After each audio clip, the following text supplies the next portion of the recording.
Don't know why. Okay, now it should be recording. Hopefully. For the benefit of those who are listening to the recording, I'll read that again, and I have to keep my eye on the recorder because it's in freak-out mode today. The independent Jiva is a beloved servant of Krishna, and thus Krishna is kind and compassionate towards him.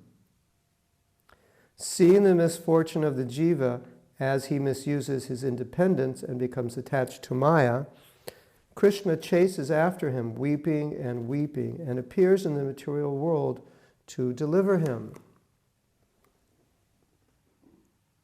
So far, so good. Yes.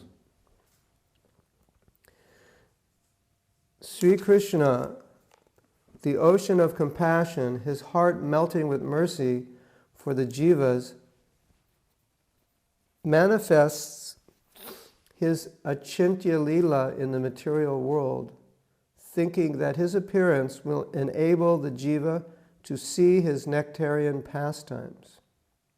However, the jiva does not understand the truth about Krishna's pastimes, even after being showered by so much mercy. So Krishna then descends in Sri Navadvip in the form of Guru. He personally describes the supreme process of chanting his name, form, qualities, and pastimes, and personally instructs and inspires the jivas to take to the path by practicing it himself. Baba, how can you accuse Krishna of being at fault in any way when he is so merciful? His mercy is unlimited, but our misfortune is lamentable. So, if you remember from previous classes, the question was basically, why did Krishna allow us independence if he knew we would misuse it? And so now he's saying that even though we misused the independence, Krishna is coming after us, running after us. And now he's saying that. So what Krishna does is he comes to the material world and he engages in his pastimes. And the purpose for Krishna engaging in his pastimes is to attract us to him, because by seeing or hearing those pastimes, then we become attracted to the beauty, the qualities, and the form, and the leelas of Krishna. And that's what will take us out of the material world. As Krishna says in the Gita, Janma karma cha me divyam evam veti tattvataha yomam veti tattvataha.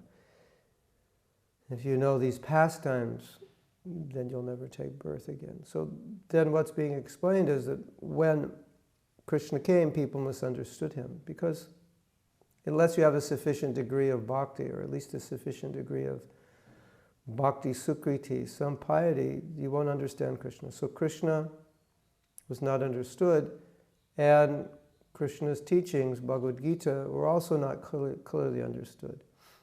So then what's being explained here is that Krishna seeing this, that I've come to the material world and that now I've been misunderstood, so I need to come again. So then he came as Mahaprabhu, and then he came in a form which was more understandable, because now he came as a devotee, and simultaneously he came to give more mercy than he came as when he came as Krishna himself. So he's giving so much mercy that it's like you really have to voluntarily try to avoid it. I mean, you have to make an effort to avoid Krishna consciousness, to not get it. Just like,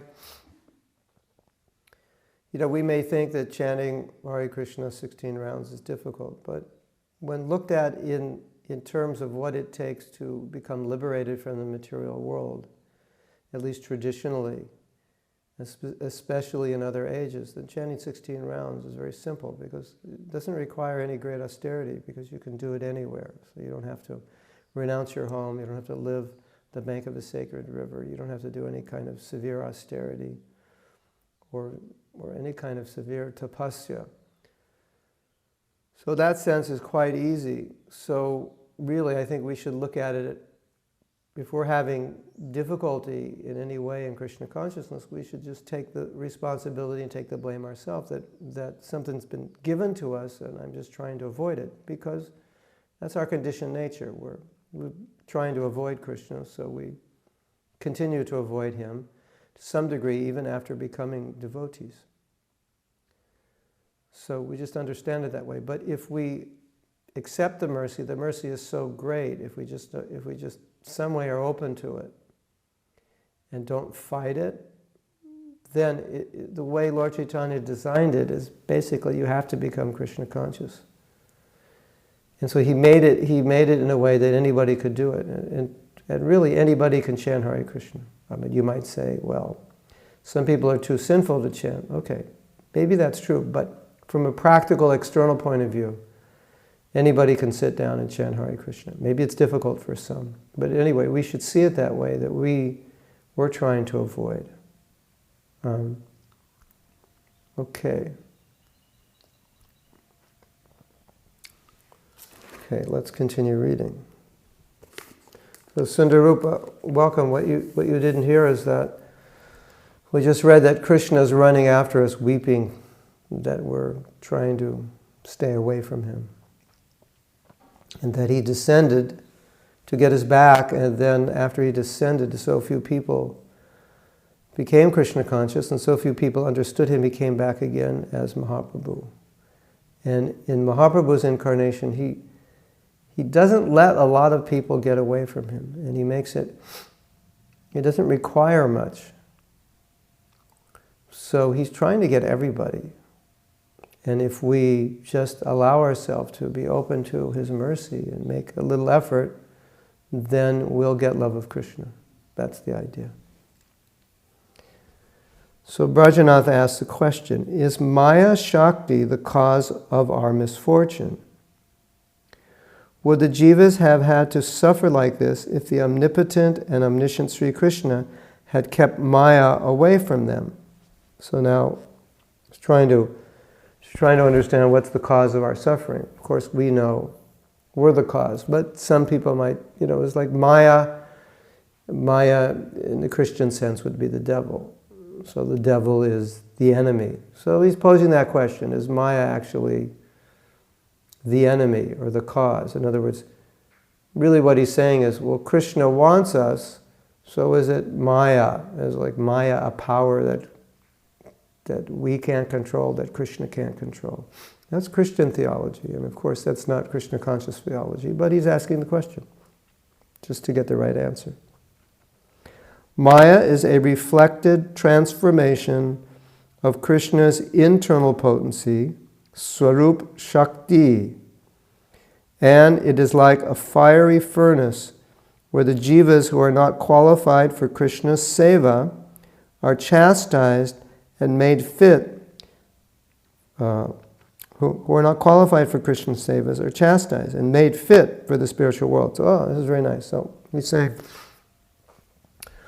Maya is what we call Maya is the external energy, and Radharani is the internal energy, Krishna's own Swarup Shakti. So Maya is just a transformation, just an external aspect of Krishna's internal energy. So in Radharani personifies bhakti. And when you're under Radharani's energy, then everything uplifts you. And so the external energy, Maya, is the opposite. So everything pulls you away from Krishna. But it seems that she's pulling you away from Krishna. But what did he just say? I'll read that again.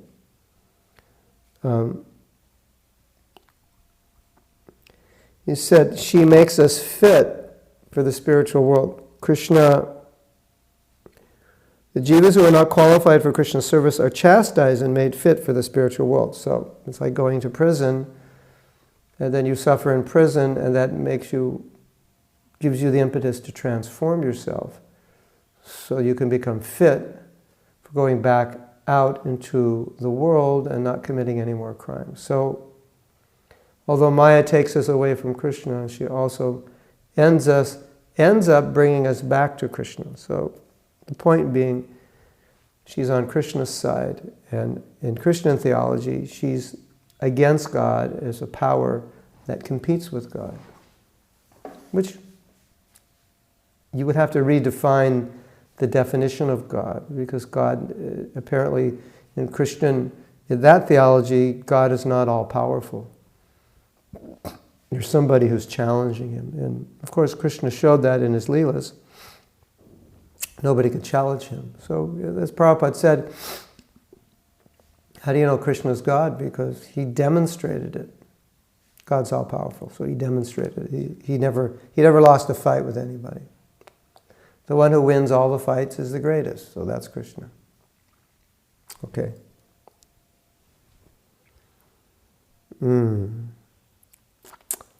Maya is Krishna's maidservant. In order to purify the jivas who have turned against Krishna, she punishes them, gives appropriate therapy.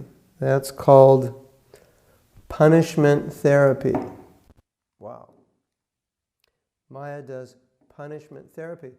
Now, maybe you're out there, Leslie, you're thinking, that's not fair. Okay. If you don't want her to punish you, there's a way she won't punish you. You become Krishna conscious, she doesn't have to punish you.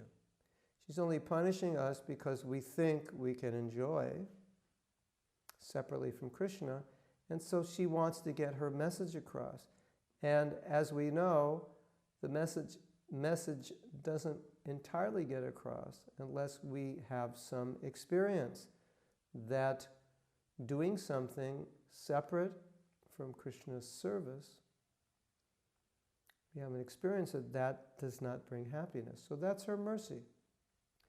And how do we know ultimately it's her mercy? Because every time we suffer, it registers an impression within our consciousness that the material world is not a place of happiness, that if I serve Maya instead of Krishna, I'm unhappy. Now, it may take hundreds or thousands of those experiences to register to the point where we finally give up that effort. That is our misfortune. But it's a reality. But there will come a point when it finally registers, and then we will lose interest in material life. And at that point, our bhakti will become very powerful and steady. Excuse me, to put the mic on.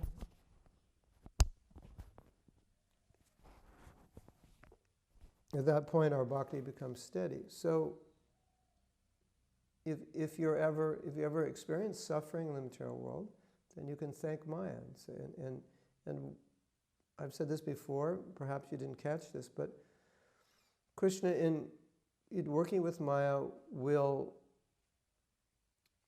cause the suffering that is in relationship to something, to a tendency that we have within our heart or in our minds to enjoy.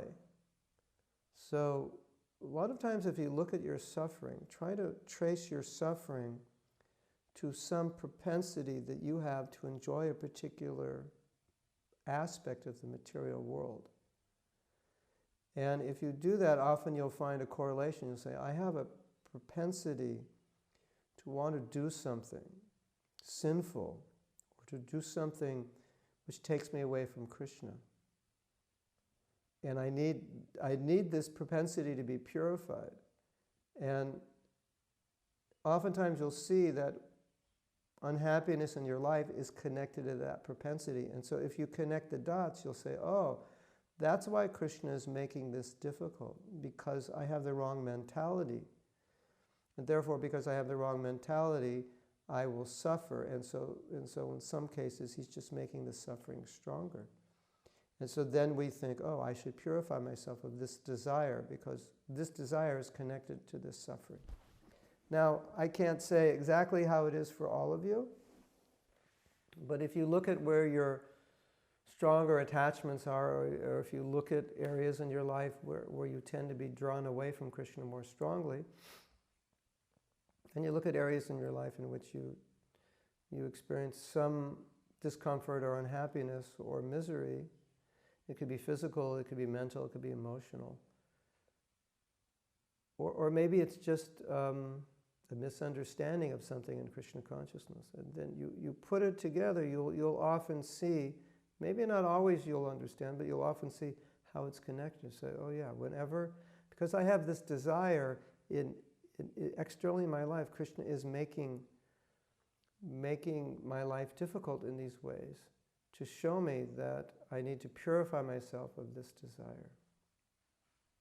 I need to treat these situations differently. I need to change my attitude towards people or towards situations. Anyway, I'll just throw that out there. And then you can see how that applies in your own life. And then if you can make the connection, what's really nice is if you can make the connection, then you don't really see suffering in your life anymore. You see this as therapy. Or like if you get a massage, if you get a good massage, some places it's going to hurt because those are places where the energy is blocked. So think of Maya as she's giving you a massage, and then in some places it hurts. So if you experience the suffering, but you see it's connected, that Maya is doing it in order to instruct you that, see, when you do this, this will be the result, then it's a different kind of suffering. It's like, okay, you're getting a massage, it hurts, but oftentimes the pain feels good because it's curing something. It's going to relieve some pain in that part or another part of the body. So then you're okay with it. So if you can see that connection, then even though you're suffering, you'll think, thank you, Maya, thank you, Krishna, for creating this situation of suffering, because I know you're teaching me something through it. And oftentimes we're drawn to do something because of habit. And every time we do it, we regret doing it. And so we need to sit with that kind of regret, with the regret, or we need to sit with the pain we experience, mentally, physically, emotionally, when we do something wrong, and allow that pain to purify us, and just, talk it out with ourselves and say, just see, I did something which I thought was going to give me pleasure, and the result of that is I feel horrible, or I feel guilty, or I feel shameful, or I realize that I've done this so many times, and every time I do it, I get the same miserable result. And you allow that to sink in. So that's what Maya's doing. So we're a little dull, and we've been in the material world a long time, so sometimes it takes a while to sink in. I think a more difficult situation is if we're suffering but we don't realize we're suffering. We think, no, there's no problem. That's harder to deal with. But if you realize, if you're actually experiencing suffering, if you're not just ignorance is bliss, but you're actually sensitive to it, you realize, no, this is causing me suffering. This is a big advantage for you. Or even physically, in terms of your health, when there's pain in your body, then you become concerned. Okay, there's a problem there. So maybe you'll stretch, maybe you'll exercise, maybe you go to a doctor to find out. So if there was no pain, maybe one day you would find out a bone is totally deteriorated and you can't walk. So it's good that there's pain, because pain is an indication there's a problem and there needs to be a solution. So Maya works that way, to create pain, to show us that something's wrong. Now, another way of looking at it is that Prabhupada has often said, the symptom of Krishna consciousness is that you're always happy. So then you could think, if I'm not always happy, and we don't mean happy materially, but happy in Krishna consciousness, happy spiritually. If I'm not always happy, that means there's something wrong with my consciousness. And so we can look for those unhappy parts of our life, those unhappy moments in our life. Of course, sometimes the external situation in our life may be so horrible that naturally we'll just be miserable. I'm talking more about self-created misery. You go on a bus in India, the bus is supposed to be for 60 people, and there's 220 people. and it's 120 degrees outside. Yeah, you're going to be miserable and unhappy on that bus ride. I'm not talking about that. I'm talking about something internal, self-created. And so whenever there's misery, you see that as a sign that I'm doing something wrong or I'm thinking in the wrong way. And again, you trace it back. What is it that I'm doing that's causing this misery? And then you always come back to the same point that ultimately the misery is self-inflicted. That's called adibotic, misery of the body and mind. So we are one of the causes of our own misery. Of course, then you get misery of nature and you get misery of other living entities. So other living entities, they're good at causing us misery. But ultimately, we chose to come to the material world, so then we have to interact with other people and insects and animals. We have to interact with nature, with the weather. So right now Leslie's in Vancouver, the weather's very cold. So there's misery there from the weather. Okay, but I'm talking here more about miseries that are self-inflicted from the mind due to our not being Krishna conscious. So try to make the connection and see Maya, that it's just Maya's therapy. So Maya is not the enemy. In fact, I don't know if we'll read this, but Prabhupada said at a certain point when you come to a certain level in your bhakti, that Maya just brings you to Krishna. Because Maya will only hammer us in the head if we need it. Now that I said hammer us in the head, next door I'm hearing a hammer. She will only hammer us if we need it.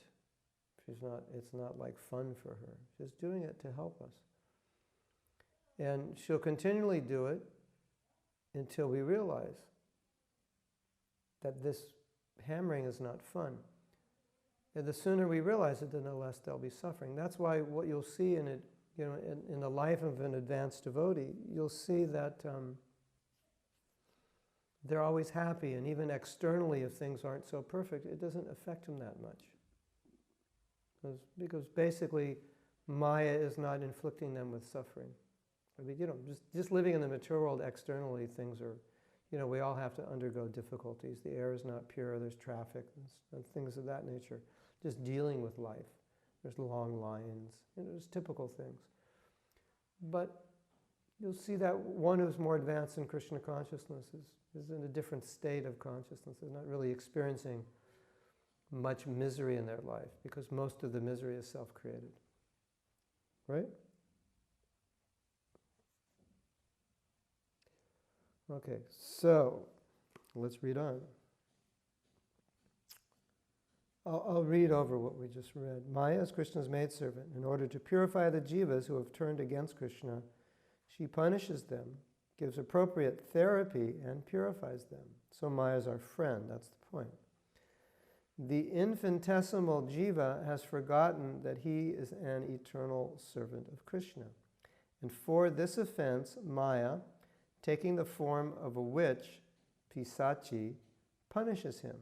So sometimes Maya is referred to as a witch, or Prabhupada said, she'll call you over and say, put your head on my lap, and then she'll cut your head. So, witch in the sense of, it was like if I were a mafioso and I wanted to kill you, but you didn't know that, and we were so-called friends, I would invite you over to a party to my house, and then I would, or even a surprise party, and I'd say, it's a surprise, and then we would just shoot you. And then we get rid of your body and make a good movie. But, so, Maya is something like that. She allures us in as a friend with a promise of happiness, and then slits our neck. That's how Prabhupada explained it. But, as we're saying, she's slitting our neck to say, ha ha, I cheated you, you fell for it. And now, if we're smart, then we'll realize, yeah, I fell for it, so I'm not going to fall for it again, hopefully. Of course, we've probably said that many times. I'm not going to do that again. How many times have we said, I'm not going to do that again, and I've done it again? So we have to Bhaktisiddhanta was once, it's interesting, he had some disciples who were having difficulty following the regulative principles, so they went to him and they asked him what the problem is. And he said, the problem is your intelligence is weak. No, he said, your heart is weak and your intelligence, and you lack intelligence.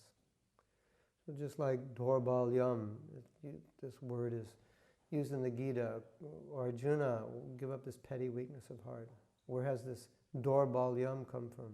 Hridaya Dorbalyam, this weakness of heart. So he said, your heart is weak. In other words, you're giving in to temptation. And he said, and your intelligence is not, it's the same thing. You're a weak heart, low intelligence. If your intelligence is sharp, then you can avoid falling prey to so many problems.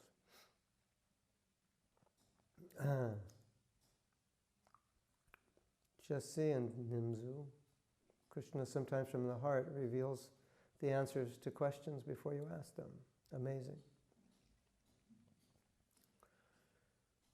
So, okay, let's continue. The material world is like a jail, and Maya is the jailer who imprisons the estranged jivas and punishes them. A king constructs a prison for the benefit of his subjects, and in the same way, Bhagavan has shown his immense mercy towards the jivas by making this prison-like material world and appointing Maya as its custodian. So I don't know if I've explained this to you, but I think I'll explain it again, and I think often it's good for me to explain things over because we don't remember everything we hear. So on a morning walk, there was discussion about the material world, discussion about children and bringing children into this world and why the world exists. Because when you look at the world, natural question is, why would God create this world? Because it's not, and it's like, let's say your father's a multi-millionaire. And he said, I'm going to build a house for you. Right? You get married and he says, I'm building a house for you. And you're thinking, oh my God, where's the house? In Beverly Hills? It's going to be some mansion in Beverly Hills because my father's, money's no problem for him. And then he takes you to the house and it's a prison house on an island. And he says, this is where you're going to live. And then naturally you'll think, well, my father must hate me, or this is not my father, or something. You can't understand it. So in the same way, you look at the material world and okay, God has created this world, but he's all powerful, so it doesn't have to be this way. So naturally, at least before you're a devotee, then you'll question, well, why is it this way? It doesn't have to be. So the devotees ask this question to Prabhupada, why Krishna created this? Even in the first place, why did he create this world? I mean, if he didn't even create it, then we wouldn't be here. And he probably said, because you wanted it. And so he had to create, it's like, let's say you're having a party, right? Everybody's having a good time. And then you show up and you're the party pooper. And then you're walking around and say, well, this party should honor me. And, and he starts messing things up or whatever, right? So for those people, you say, listen, we have a house next door. Once you go next door, you can all have your own party. Because you're party poopers, you're ruining our party. So it's something like that,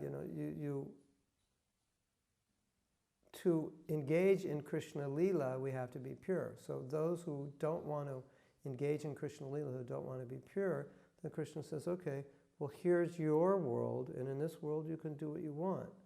Because in my world, it's all about rasa and love, and if you don't want to love me, then you can have your world and you can try to imitate me. So that's how this world comes into being. It's just because we wanted it. And in Bhagavad Gita, in the 7th chapter, Krishna describes the material world, bhumir apo nalo vayu, it's earth, water, fire, air, ether, and the mind, intelligence, and ego. And the next verse he says, and there's the jiva, jiva bhuta. And he says, Yayate dhyate jagat. Dhyate jagat. He said, and by whom this world is maintained. So what does it mean that the jivas are maintaining this world? It doesn't mean that we're Vishnu, the maintainer, but it means that this world only exists because we want to enjoy separately from Krishna. So then, in this discussion they were having with Prabhupada, or a similar discussion, they were asking about children and celibacy, and one devotee said, if everyone's celibate, then there'll be no children. Prabhupada said, why do you want to bring children into this miserable world? So it's kind of that same idea that, we want this world, it's our field for enjoyment, and it's just what Krishna has given us. So, we look at the world as kind of an important place. Who's going to win the next election? When are they going to build this building? We're looking forward to things getting better. Oh, they're building a new road here. They're building a new bridge here. Oh, they're putting up this new building. It's a new shopping center. It's going to be such a good shopping center. I'm looking so forward to going to that shopping center. Oh, and they're putting a new highway out to so-and-so, and I'd love to go to so-and-so. That won't take so long. So we're very optimistic about the material world. But Prabhupada's whole point is, it's not even necessary. It's just there because we want it. But other than that, it has no use. It's just a place for all the party poopers. Welcome, party poopers. Here's quite a party, right? So the party poopers, what's that saying? You're trying to mess something up, but in the end, you get messed up. So we thought, hey, now I have my own place, but the joke's on you. You try to be God, yeah, but the joke's on us. So that's how it works. Okay. This Jiva Dharma is nice, isn't it? It explains everything very, very clearly. Yeah, it backfires. It's like if you're shooting a gun to kill somebody and the bullet shoots you. It's kind of the way the material world is. Yeah, you are right in Nimzu.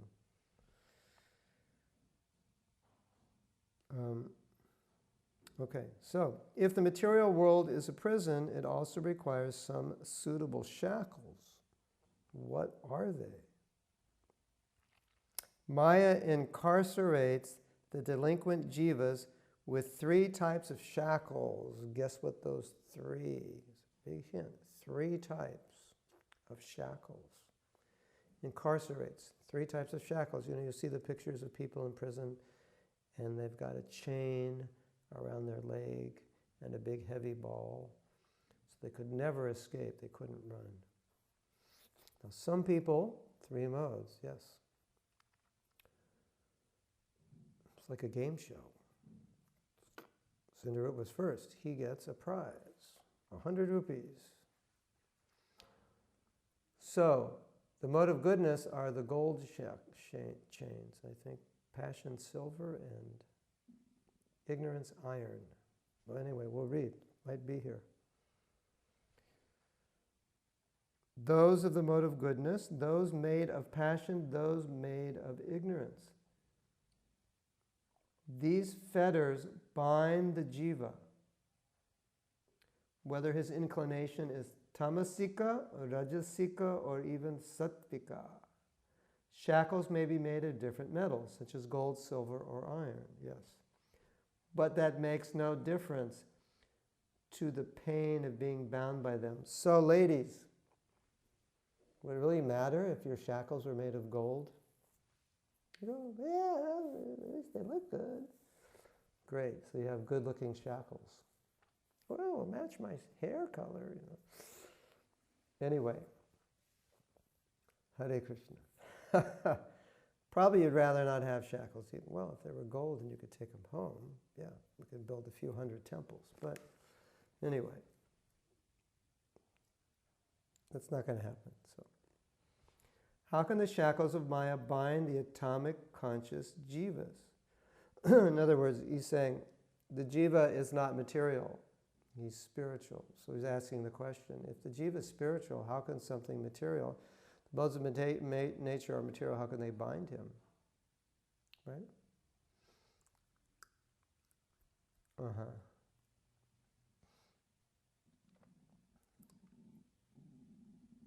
Good question, right? Well, the jiva is, in the Gita, it said jiva is superior to matter. But there is another, Krishna says, there's another energy which is above the jiva, which is, above matter. It's called the jiva. So how is it that a higher energy is being controlled by a lower energy? That's what he's asking. Objects of this material world cannot touch or attract spiritual objects. However, as soon as the jiva develops the ignorant conception that he is an enjoyer of Maya, his atomic spiritual form is covered by the subtle body made of false ego. So as we explained in another class, our general conception of false ego is pride, and that's true, but the basis of false ego is that I'm the enjoyer and I'm the controller, because that is what the identification. If we identify with a body, then as soon as we identify with the body, we think I'm enjoyer and controller. When you identify yourself as a soul, you think I'm servant. I'm not the enjoyer, I'm not the controller, I'm servant. So as soon as you identify yourself physically, then automatically the consciousness just shifts, that I'm the enjoyer, I'm the controller. So that's false ego. So of course, if you think you're the enjoyer and controller, there will be pride. But that's the basis. So what he's saying here is that as soon as you identify physically as a body, you don't, at that point, you have no recollection or connection with yourself as a spiritual being. So then, the modes of nature can overpower you, because even though you're spiritual, it's like you have a Harley Davidson, but it doesn't run. Or more, it's more like you have one and you don't even know you have it. So you're riding a bicycle, and some guru comes and says, "Do you know you have a Harley Davidson?" And you say, "What's a Harley Davidson?" "No, it's this big motorcycle." You totally forgot, you don't know. But once you connect as a spiritual being, then you're connected with a different energy. And so now the modes of nature can't control you because you're identified spiritually. But if you forget that, then even though you are soul, because you're not acting as one, because you don't know, it's like having $1 million, but you don't know it. So you're living on the street. Something like that. Okay. That is how the shackles of Maya bind his legs. The jiva, having a sattvika ego, the jivas who have a sattvika ego reside in the higher planets and are called Devatas. Their legs are bound by sattvika shackles made of gold. Those are the demigods. The Rajasika jivas have a mixture of the propensities of the Devatas and of the human beings. They are confined in Rajasika shackles made of silver. Silver's not so bad, not as nice as gold, but still nice. But not as nice as gold. And the Tamasika jivas, who are mad to taste Jadananda, Jada means dead matter. So Jadananda means to taste the bliss of dead matter. Wow. If you're ever trying to enjoy Maya, you can give yourself the name Jadananda. Funny, huh? Here's how he translates Jadananda. Bliss derived from dull matter. I'll read that sentence again. And the Tamasika jivas who are mad to taste Jadananda, bliss derived from dull matter, are bound in Tamasika iron shackles. Now in Zimzu saying, yeah, iron's cool. You probably used to wear iron jewelry, right? So then it's like, okay, now if you like iron jewelry, then it's like, okay, you're in the mode of ignorance and you're thinking, this is beautiful. And you see someone with gold and you go, yuck, gold. Iron, yeah. Right? Am I right or wrong? Or I don't know. Anyway, we're joking.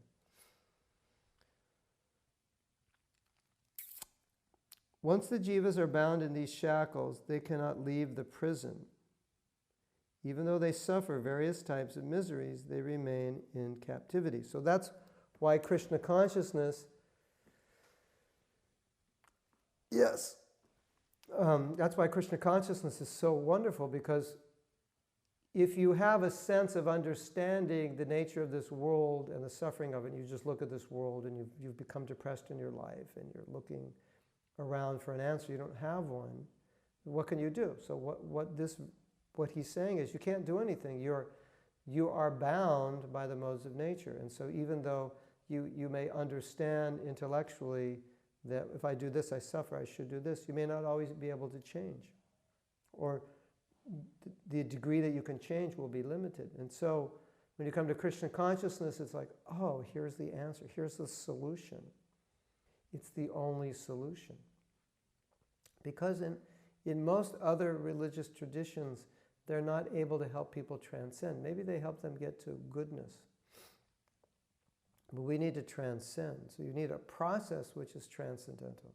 Maybe they help them transcend, but I find that it's very difficult for most people to transcend. But because we have such good sangha and good prasadam, and we have such a good mantra, such a good prayer, and we have such a good book, the Srimad Bhagavatam, for us it's easier because the tools we're using to transcend are more powerful than the tools used in other traditions. So it's not that difficult. So it's kind of frustrating if you come to a spiritual process and you realize, okay, I have to transcend to get out of the world, and then the process they give you isn't that powerful. Then it's not as powerful as the Mahamantra. Then, yes, glad to be a devotee, because we should be so appreciative that we have the Mahamantra, because it makes it so easy for us. And it's just Mahaprabhu's mercy that he empowers the Mahamantra in Kali Yuga, that it can deliver love of God. So we should be so appreciative of that. We're very fortunate indeed. So Brajanath asks the next question. What sort of karma activities do the jivas perform while confined in Maya's prison?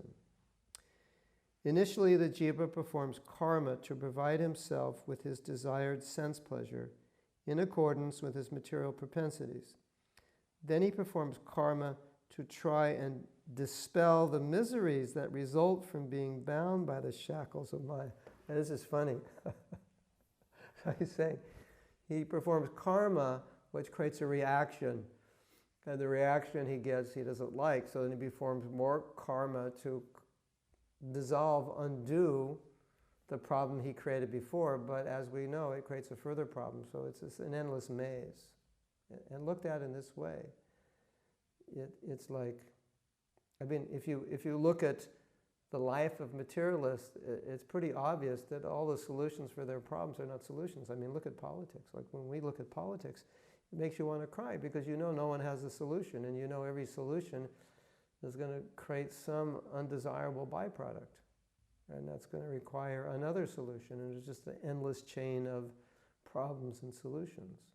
And then we know as devotees, we say, well, listen, we have the ultimate solution. You just get out of the material world, that solves the whole problem. It's like you're fixing a car, right? Replacing this and that, it's old, and you know, okay, I'll replace this, but something else is going to go wrong because it's an old car. I'll replace that, something else will go wrong. And your friend says, hey, why don't you just get a new car? You're like, yeah, maybe that's a good idea. So it's like, why don't you just transcend the material world? Because everything you do, if you create more karma to solve a problem, that just means you're prolonging your existence in the material world. And now you might say, well, what if I create good karma? So yeah, so you create good karma, and so there'll be less suffering. But it means another body. Now, I'm going to tell you something about good karma. It's really interesting. I don't know if you've read this before, but on the higher planets, at least some of the higher planets, you live a very long time. At least we read in Shastra that on the moon, their 100 years, our 100 years is 1,000 years. And then in some higher planets, 10,000, and it just keeps going up and up. So we think, wow. You go to these higher planets, or you may think, or you may have contemplated this idea, you go to these higher planets and you live for thousands of years. And how do you live? You enjoy. You don't get old. You don't get wrinkles. You don't get gray hair. Your body doesn't hurt. Cool, right? Ladies, you like that? You don't get old. I don't know. You stay like 22. What would be a good age? 17? Between 17 and 24, probably. Yeah. So you stay ever youthful, right? Even though you're very old. And don't get any ideas about going to heaven. But this is what goes on there. Demigods have sex, but they don't forget Krishna. I don't know how they do it. Even if I knew, I wouldn't tell you. Because then you know what would happen. So they remain Krishna conscious even though they're doing it. And they don't have any contraceptive methods. They don't need them. They don't have children. It said they only have a child at the end of life. Then after the woman has a child, then I think shortly after she dies. But here's the problem.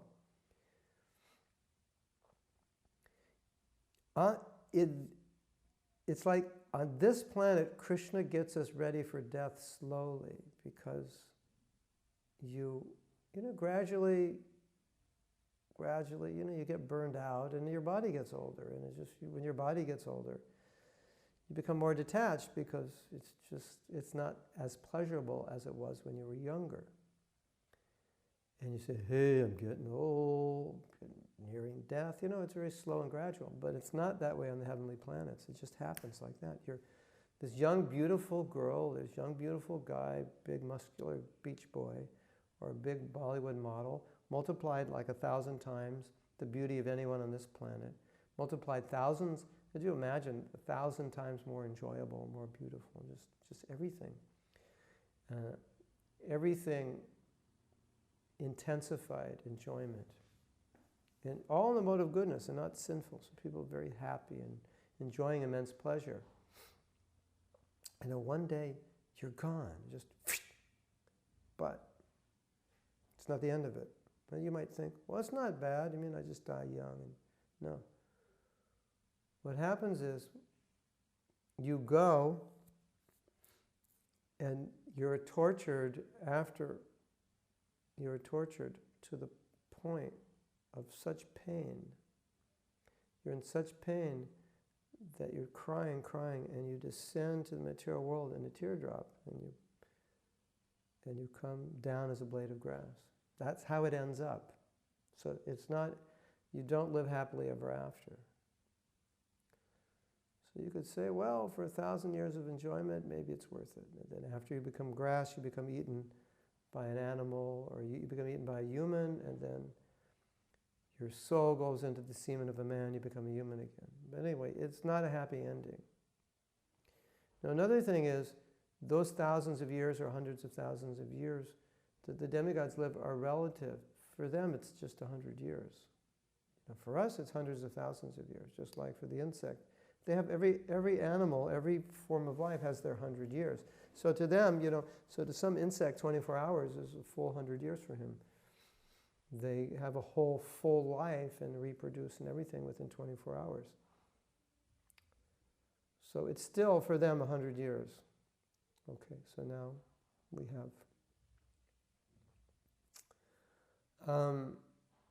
have... in Zimzu, you have different levels of higher planets and subterranean heavenly planets, but when you make a certain grade of higher planet, there's no old age, there's no disease. Sometimes you get there's problems with the demons trying to invade, but those are planets which are all demigods. There's, there's no bad neighborhoods on those planets. There's no bad schools on those planets. You don't have to worry about where you send your kids to school. There's no hoods on that planet. There's no gangs. So everything is nice on those planets, and there's no old age. I mean, what does everybody want? Look at, what does everybody want? They want to have sex irresponsibly. So if that's what you want, go to heaven. You have all this sex. Somehow or other you remain Krishna conscious, and you don't have any children until the end. Wow. I mean, what more could you ask? than that. And your wife or your husband is like 1,000 times more beautiful than anyone on this planet. And you don't drink out of plastic cups or clay cups. You drink out of diamond cups. Hey, that's enjoyment. You think you want to enjoy in this world? Yeah. Can you afford a diamond cup? Drink out of that's the standard. Give you an idea. But the interesting thing is that Krishna is saying still, Brahma bhuvana loka, even up to Brahma loka, it's still a place of misery. So what's the misery? Well, you're not going to take another body. It's going to end. So different planets have different situations. So you can read about them in the 5th canto of the Bhagavatam. So Sundarup has a question or a statement. The lower planets are predominantly in the mode of ignorance. Does that mean the suffering is higher? Yes. Struggle is greater. Wherever the mode of ignorance will always be more suffering than the mode of passion. And then sattva gun will be less suffering than passion. The chances to go back to Godhead is far more difficult. In my understanding is that the Earth planet is the auspicious planet in this universe because this is where Krishna and the different avatars come. Also, I think what happens is if suffering gets too intense, then one can't focus on spiritual life because the struggle to live is so great. I mean, we know in our own life that sometimes we're working so hard there's no time for Krishna consciousness. So lower planets means the struggle is greater, and so the suffering is greater, and that in that stage, just the tranquility that's required to pursue spiritual life, that's going to make it more difficult. So, or if not impossible. So it is said that the Earth planet is the best planet because what the Earth planet has, it has a little bit of the hellish nature and it has a little bit of the heavenly nature. So it's not so great that you go crazy in illusion. It's not so bad that you go crazy on the other side of just suffering, so you can't focus on your spiritual life. It's got enough to push us, enough suffering to push us to Krishna, but not so much that we can't focus on our bhakti. And of course, as I said, this is where all the avatars and the sadhus are coming. So this planet is special. So we're so fortunate to be here. Everyone on this planet is very fortunate. So Manoram says, do living entities always have to come back to Earth after heavenly life, or is it possible to become a devotee in heaven? It's possible on some planets. Brahmaloka specifically. Most people in Brahmaloka, if not all, at the end of creation, they go back. But the other heavenly planets, generally, their sakama bhaktas are not pure enough yet, and so they still have to be purified.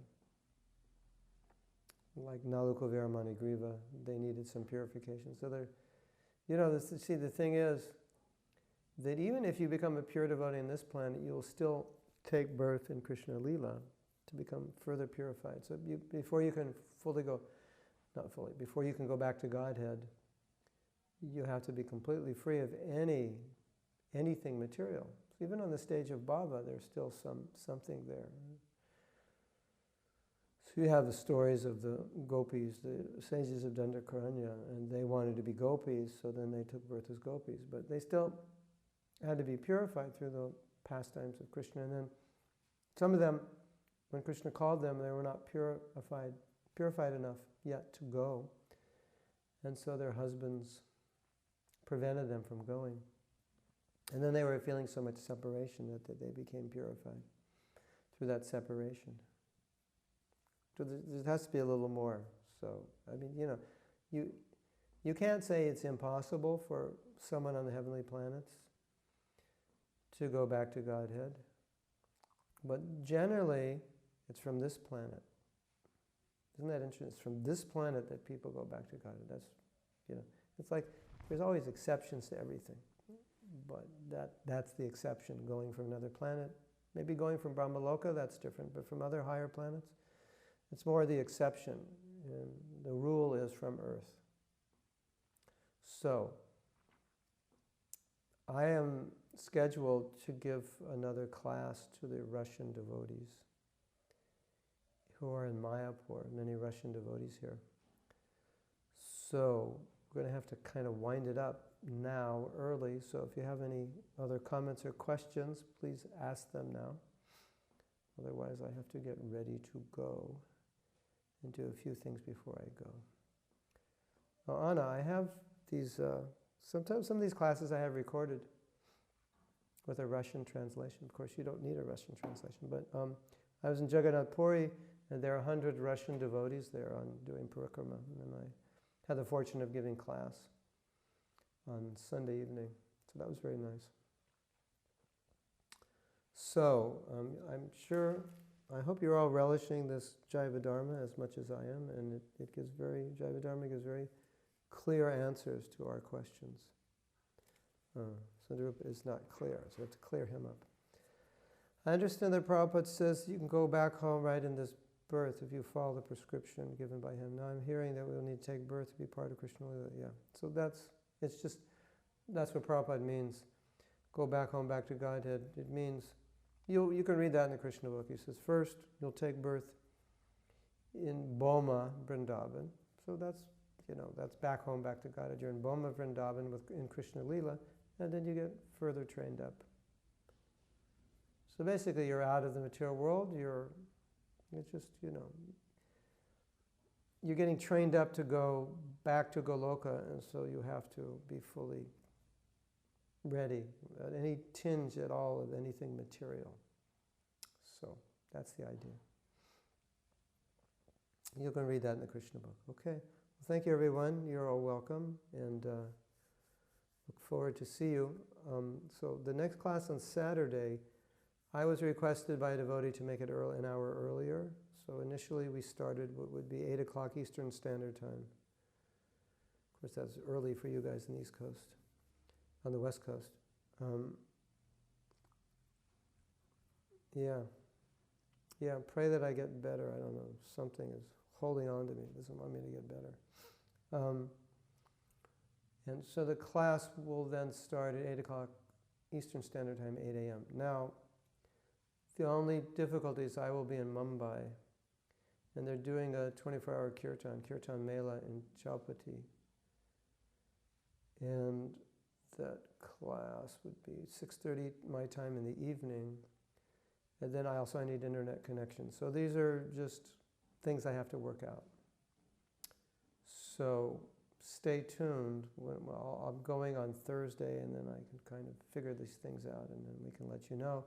Otherwise, as happened last week, you can just go online, and I always try to go online early, so if I'm not there, I will either have told Pallavi and she'll be there and tell you, or if I'm not able to get online to tell anybody, then I'm just not there. I'm sure I'll be online. Then I'm sure being online is probably not the problem. Probably the problem is going to be whether or not I will be at that Kirtan Mela on Saturday evening at that time. Okay. The other class people. You mean will there be video on the other class? It all depends on the quality of the internet, how good it is. So, Sundarupa, I don't know, but it's there somewhere. Yes. Okay. Hare Krishna to one and all. We'll see you on Saturday. Hari Bolo Jai. Hare Krishna.